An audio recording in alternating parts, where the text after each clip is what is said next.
ইউসুফ আলাইহিস সালাতু ওয়াস সালামের ঘটনা সকলেই জানি। ইউসুফ আলাইহিস সালাতু ওয়াস সালামকে ভাইয়েরা কূপের মধ্যে ফেলেছে, কষ্ট দিয়েছে, বাবার থেকে বিচ্ছেদ করে দিয়েছে। যুগ যুগ পরে যখন ইউসুফ আলাইহিস সালাতু ওয়াস সালামের সাথে ভাইদের সাক্ষাৎ হয়েছিল, ইউসুফ আলাইহিস সালাতু ওয়াস সালাম কি বলেছিলেন? তোমাদের প্রতি আমার কোনো গোসা নাই।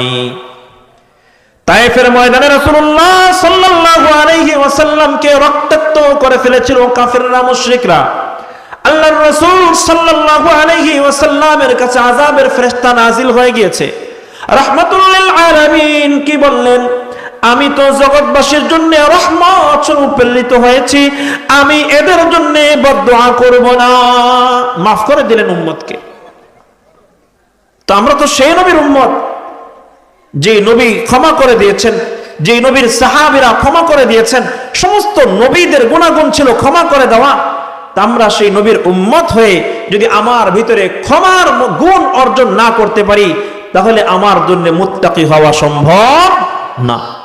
সমস্ত দিক থেকে ভালো, কিন্তু মনের মধ্যে শুধুই মানুষের ভিতরে গোসা রাখি আর শত্রুতা করার চেষ্টা করি, বলে আমার দ্বারা কোনদিন খাঁটি মুমিন, খাঁটি মুসলমান, খাঁটি মুত্তাকি হওয়া সম্ভব নয়।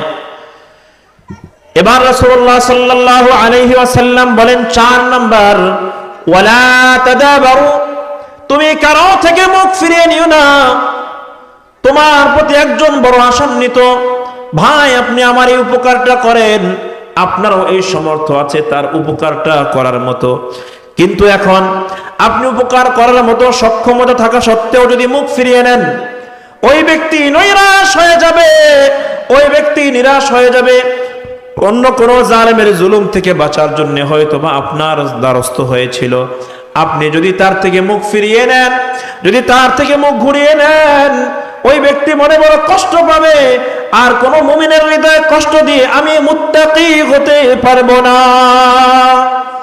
এজন্য আমি যেন কারো থেকে মুখ ফিরিয়ে না নেই, আমার যতটুকু সাধ্য, যতটুকু সামর্থ্য থাকে, সেই সামর্থ্য অনুযায়ী মানুষকে সাহায্য সহযোগিতা করার চেষ্টা করি। টাকা দিয়ে হতে পারে, পয়সা দিয়ে হতে পারে, শ্রম দিয়ে হতে পারে, মেধা দিয়ে হতে পারে, বিভিন্ন হালতে আমি মানুষের উপকার করতে পারি। যদি আমি মানুষের উপকার করি, তাহলে আমি একজন খাঁটি মুমিন হতে পারবো। আর যদি আমার দিলের মধ্যে কোনো মুমিনের প্রতি ভালোবাসা না থাকে, কোনো মুমিনের প্রতি মায়া মহাব্বত না থাকে, তাহলে খাঁটি মুমিন হওয়া আমার জন্য সম্ভব নয়। এজন্য রাসূল জানায় দেন, ওয়ালা তাদাবারু, তোমরা একে অপরের থেকে মুখ ফিরাইয়া নিও না। ও আমার মুমিন বান্দা বান্দিরা,